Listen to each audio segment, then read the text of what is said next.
radio, everything else, and people read it, and she was dropping this off everywhere. We started seeing to where we were even, and we started slipping a little bit. This is like a week before the election. We start going downhill. Then, election day. Okay, so everybody knows that Security National and Arcleys are behind Nancy Fleming. Election day, what does this individual of Security National go out there, get his people to show up at the polls, and what they did is they irritated the voters. They decided that we're going to show up there and we're going to have this, and it's for the Marina Project, but it wasn't for the Marina Project. They weren't on the ballot. Exactly. And so what this was it was basically for Nancy Fleming again. And here's these voters that are walking in, going to be voting for Nancy Fleming. They see a bunch of Security National people. They're making people angry at the polls because they're in their face and everything else. So I will guarantee you, when they walked in there, they switched their vote. And so you're losing a percentage. And I would swing say, voters, yeah. As swing voters, we lost, and I think it's at least 2 to 3%. And that 2 to 3% of the swing voters was the election right there. Bottom line, cut and dry. Nancy had that won. She had it won, hands down. The unfortunate thing is in politics, you have somebody else that'll come in and sway your campaign due to the power these individuals are to what they want done. And you lose focus at the end of the campaign. And as a campaign manager, you can only basically say to the candidate, don't do it. This is what I suggest for you to do, but it's their call, the candidate's call. In your first campaign in the spring, did Richard Marks really take your advice? Oh yes. Oh yes, definitely. And it was just not my advice, it was Shane Britton's advice also.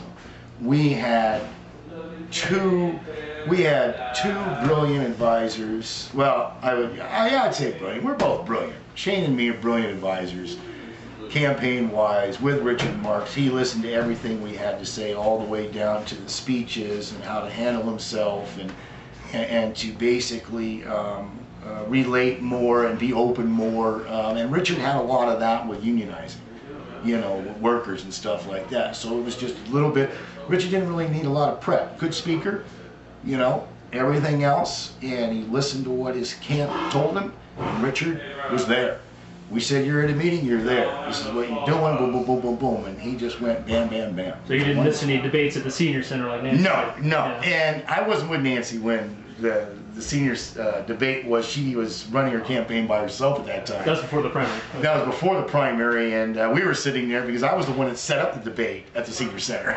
And so, you know, I just wanted to do it, you know, to get to the seniors, and we were sitting there with Bonnie Neely, of course. She showed up with Kerrigan, and you know, and no Nancy, and everybody was waiting for. We all went downstairs, we all waited, and finally we just started it. But that was forgotten. Yeah. You know, after when Nancy got in, that was all forgotten. So really, you think Marks and his campaign team, which you were the co-leader of, did as well as really could have been expected with the conditions you had? Oh yeah, oh yeah. I mean, you know, to milk $10,000 in a 4-month period and get to the primary and have everybody disown you. It's like your mother leaving you. And when you have people that disown you like that, and to get where we got, I would say that was probably one of the greatest races in Humboldt County's history because of where we came from and the people who were running the campaign. And $10,000 is not a lot of money to do anything. I mean, you're hitting the streets and you're using whatever you can do. I think Richard's wife made up all the pins for us. So we had our pins for our shirts and everything else. And so, you know, the signs were made by certain people and stuff because we didn't have anything. It was a grassroots campaign. And it really showed people that you can do that. You can get a percentage of the vote. As long as you get some supporters with you, you can actually do more than you can. Yeah. Now, one local political action committee that claims to be the voice of the progressive grassroots is Local Solutions. They wouldn't touch your campaign, just like they wouldn't touch Shane Britton's campaign in the fall before that for school board up in Northern Humboldt. What's your perspective on what influence they have over the Democratic Central Committee and over local elections? Like They do. They do have a huge influence. I mean, I'm sure that they sat with Bonnie and the head of the Democratic Central Committee. They all sat down and had coffee and said, okay, Richard Marks is a threat. Nancy Fleming's a threat. Let's do this. And I'll guarantee you that was done. It had to have been done. Somebody had to sit there and say, hey, we need to change this in order to go with Bonnie Neely. And Bonnie Neely had the individuals who could help her do that. I mean, when you got Patty Berg, who, you know, and you've got Thompson, you're telling me these people don't have the resources to make minds change? And also when you've got local solutions and they say, well, you know, if you don't back this candidate, then what about your organization in Humboldt County? That's the whole thing that everybody forgets. It's the power of the game and how many hands and pockets and everything else that you have. Bonnie Neely has everybody on her side, all the way down to an individual who is a city council member of Eureka. And when you have that power, Local Solutions is going to jump right on the bandwagon with that individual because they want to be able to continue with their organization on more elections and look favorable in those elections, instead of backing like a Richard Marks or, you know, something like that and look like an idiot, supposed to be what they thought they would. But yeah, local Solutions is, you know, they'll always be around, and they've got some really smart individuals who are on their team. Oh, very, and they know what they're doing. And but of course, some other folks have dropped out recently, like Michael Twombly. Yep. Who was the only one of those 4 folks who run the thing who actually seem to have some direct Sacramento, you know, lobbying experience. Contact, actually, yeah. So now they're reorganizing now again. They're getting back in. They're grabbing some more individuals that they feel that can help them in this community and abroad. And so that's what they're doing, and that's with all organizations. And after a while, they start crumbling because there's infighting all the time in between them. And then they get rid of the people that they don't want, and then they form the thing back up again. And I see them a very force in this area for quite a long time. They'll just keep regrouping. That's the greatest thing about American politics is you keep the name and you can, you know, get rid of all the faces and start all over again and regroup, and then just start going after what you feel is right for the community, I think. There was some talk after that primary and after what they did to Richard Marks about setting up some sort of alternative PAC. You know, some of the folks who'd been left out in the cold of Local Solutions, folks like Richard Salzman, folks like some of the Greens that David Cobb managed to purge out of that party. But then that alternative, there's only talk, never really got together. Do you think that there's a future for some sort of alternative to Local Solutions that wouldn't necessarily, you know, follow the party line? Well, it all depends on who is going to be starting that alternative to Local Solutions and what actually power they have. You know, you got to get some funding, and you got to have some people that'll back you, and you've got to also be listened to once you start speaking. So I mean, you got to have some credible people on board with with something that's kind of close to them or not them at all. Mm-hmm. But it could happen. You could have a splinter group of it, depending on, and all those have to show the power of that group. You've got to have some great individuals in there. You've got to have some great contacts in Sacramento and so on, and also in this area. A couple counties are, you know, near us, Del Norte, Mendocino, that always helps. And then to have the money is the key. And then wham, you could do probably pretty good. Now, also right after that primary, Shane Britton did throw up a website for something called Progressive Democrats of Humboldt. They said they were going to meet, they never did. Now both him and Richard Marks himself have joined this Democratic Central Committee.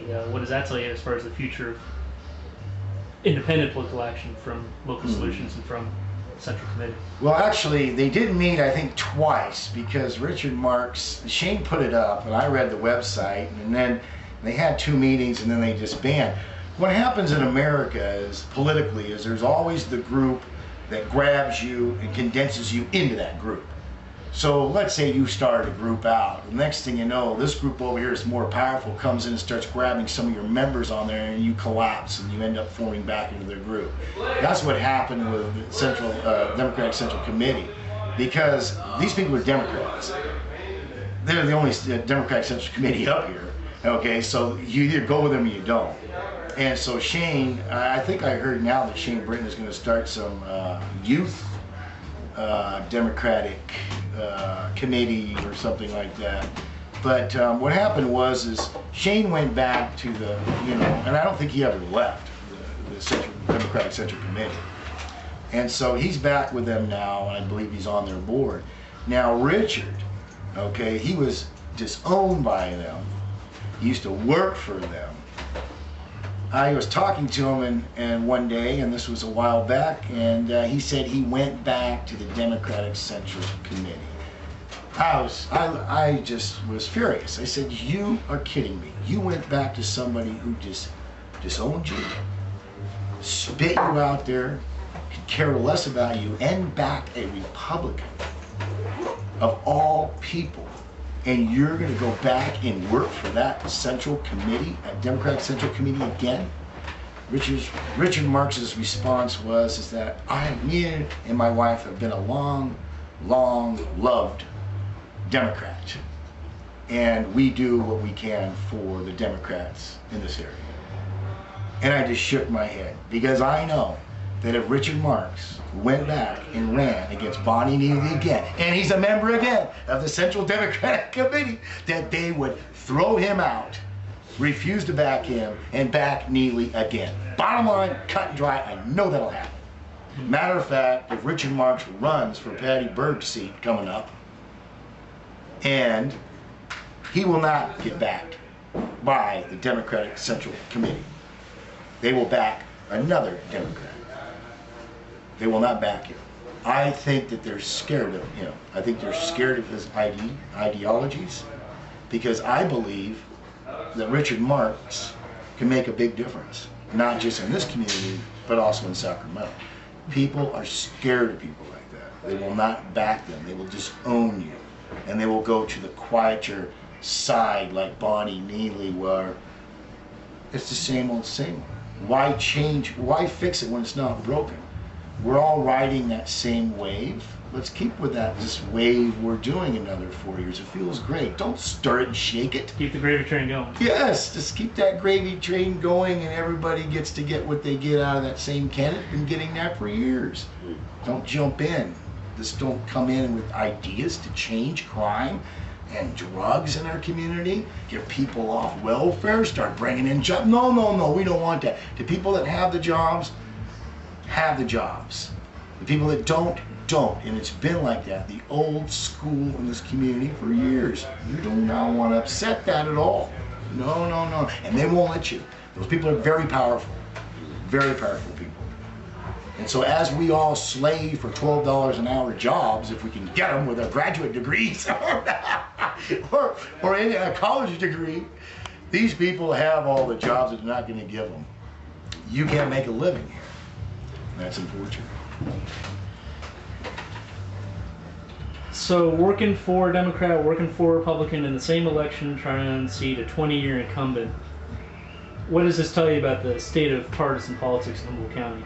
Well, remember now that it's not supposed to be anything about party affiliation. But of course, both central committees took stands in both primary and generals. It felt like I was running in a Democrat and a Republican in a nonpartisan election is what it was. And it was very funny to see the Democrat side first and see how they are organized in this community and how they are disorganized as a group, how they have infighting, how they will throw out anybody in order to get to their means. And they will even endorse an opposite party member in order to get to the means of that group, which I thought was very interesting. I believe, and I thought everybody thought what they believe in American politics, if you're a party member, sure you're going to have scragglers that go, well, I don't like Bush, and so I'm going to go, with a Democrat or something like that. Sure, you're going to have people that change based on policy.